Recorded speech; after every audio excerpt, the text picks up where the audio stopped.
Welcome back to the channel. If you've been following this series, then you already know we're not talking theory. We're talking real life. It's the kind of responsibility that tests you in ways you didn't expect. Episode 1. I opened up about coming in too fast, trying to take control.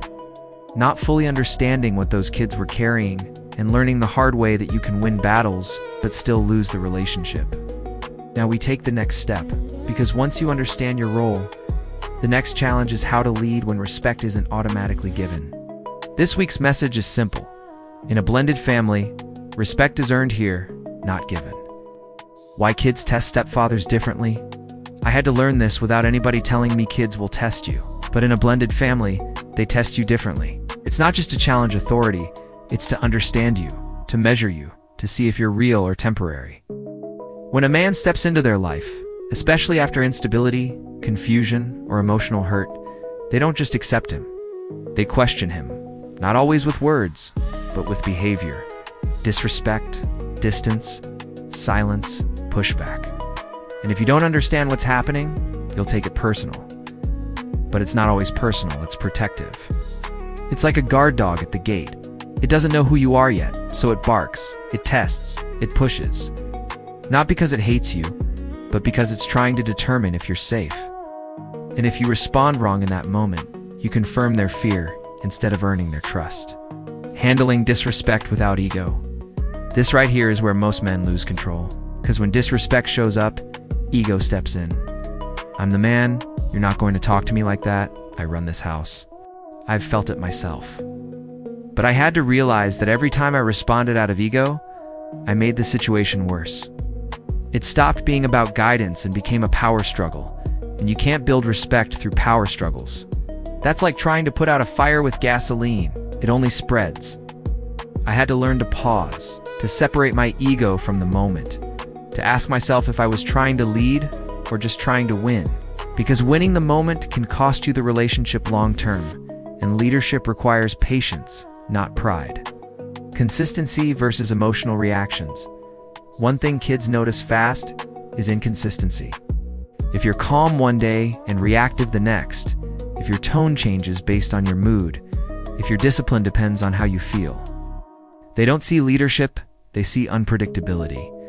And unpredictability creates insecurity. It's like a light that flickers. Sometimes it's on, sometimes it's off, but you never know when to rely on it.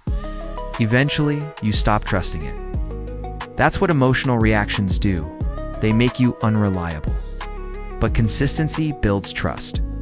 When they know what to expect from you, when your tone, your presence, and your response stays steady, even when things get tense, that's when respect starts forming, not from fear, but from stability. The balance between firmness and patience. This part is tricky, because if you lean too far one way, you lose control. Too soft, and there's no structure. Too hard, and there's no connection. I had to learn how to be firm without being harsh, patient without being passive. It's like holding a rope. If you pull too tight, it snaps. If you let it go completely, there's no control. But if you hold it with the right tension, you guide it. That's leadership in a blended family. You don't abandon standards, but you don't enforce them without understanding. Because patience doesn't mean weakness, and firmness doesn't mean aggression. The power is in the balance. Leading without trying to win every moment. This was a big shift for me because early on I felt like I had to correct everything. Every tone, every attitude, every moment of pushback. And what that created was constant friction because I was trying to win every moment. But leadership isn't about winning moments. It's about building direction. Sometimes you let small things go so you can focus on the bigger picture.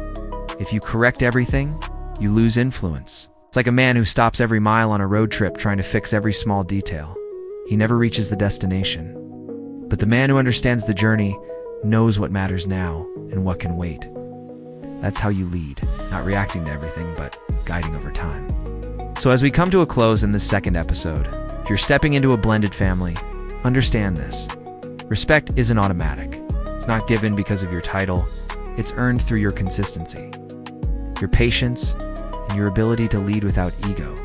Because these kids aren't just watching what you say, they're watching who you are. So the real question is, are you reacting or are you building something? If this message hit you, don't just sit on it. Drop a comment. What's one situation where you know you need to respond better instead of react? Like the video so this message reaches more men navigating this same situation. Share it with someone stepping into a blended family who needs to hear this. And most importantly, subscribe, because this is real life leadership hand. We're building it together. This is the Ordinary Guy 2.0. Responsibility before ego. See you next time.